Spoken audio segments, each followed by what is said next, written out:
Last ২ দিন আগে আমার বাসায় ছিল এরকম স্পেশাল একটা লাঞ্চ, কারণ তাতে ছিল আমার আম্মুর হাতের সিক্রেট খিচুড়ি আর আমার হাতের ভাজা ইলিশ মাছ। আমার আম্মুর এই সিক্রেট খিচুড়ির রেসিপি আপনি যদি একবার জেনে যান তাহলে অন্যভাবে আর খিচুড়ি রান্না করতেই চাইবেন না। আর সিক্রেট জিনিসটা কি তা অবশ্যই আমি ভিডিওতে বলে দিব, তার জন্য আমার ভিডিওটা পুরোপুরি দেখতে হবে। যেহেতু আমার আম্মুর হাতের এই খিচুড়ি আমার বেশ পছন্দের, তাই আম্মু নিজেই চাচ্ছিল যে আমি যেন সবার সাথে এই রেসিপিটা শেয়ার করি। তাই চলুন আপনাদের সাথেও পুরো প্রসেসিং দেখিয়ে দিই। ফার্স্টেই একদম রাইস কুকারের মধ্যে তেল, গরম মশলা আর বেশ কিছুটা পেঁয়াজ কুচি দিয়ে দিতে হবে। দেন একে একে রসুন কুচি, কাঁচামরিচ সবকিছু দিয়ে ভালোভাবে নাড়িয়ে চাড়িয়ে একটু গোল্ডেন ব্রাউন মতো ওয়েট করতে হবে। তারপর এতে অ্যাড করতে হবে শুকনো মরিচের গুঁড়া আর হলুদ গুঁড়া। দেন একে একে একটু ধনে গুঁড়া, রসুন বাটা, আদা বাটা আর একটু জিরে বাটা দিয়ে পুরোটা আরেকটু নাড়িয়ে চাড়িয়ে অ্যাড করব বেশ কিছুটা আলু। একটু বলে রাখা ভালো, কারণ এই খিচুড়ি কিন্তু মেনলি রান্নাই করা হচ্ছে বেশ কয়েক রকমের সবজি দিয়ে, তাই আপনার বাসায় যে কয়েক রকমের সবজি থাকবে সবকিছু দেওয়া ট্রাই করবেন।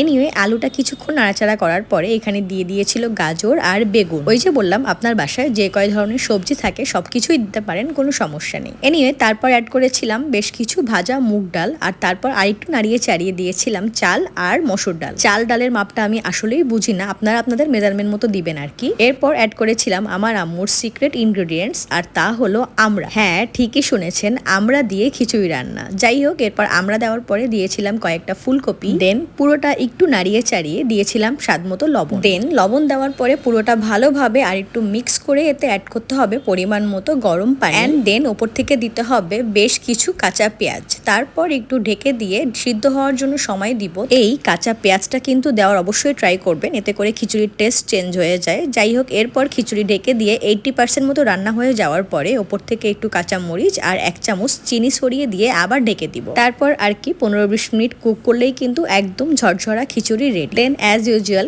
ইলিশ মাছ ভাজার জন্য তো লবণ, হলুদ আর সামান্য শুকনো মরিচ ছাড়া আর কিছুই লাগে না। পুরোটা দিয়ে একটু মিক্স করে আমি প্যানে সরিষার তেল দিয়েছিলাম। আমি ম্যাক্সিমাম টাইমই কিন্তু বাসায় সরিষার তেলে ইলিশ মাছটা ভাজি, কারণ এতে করে ফ্লেভার আর টেস্ট বেশ ভালো আসে। একটা কথা মেনশন না করলেই না, সেদিন আমার খিচুড়ির সাথে ইলিশ মাছই খেতে মন চাচ্ছিল, তাই আব্বুকে বলায় আব্বু কিন্তু ঠিক সেই সময় গল্লামারি বাজারে যে ইলিশ মাছ কিনে তারপর আমার বাসায় এসে দিয়ে গিয়েছিল।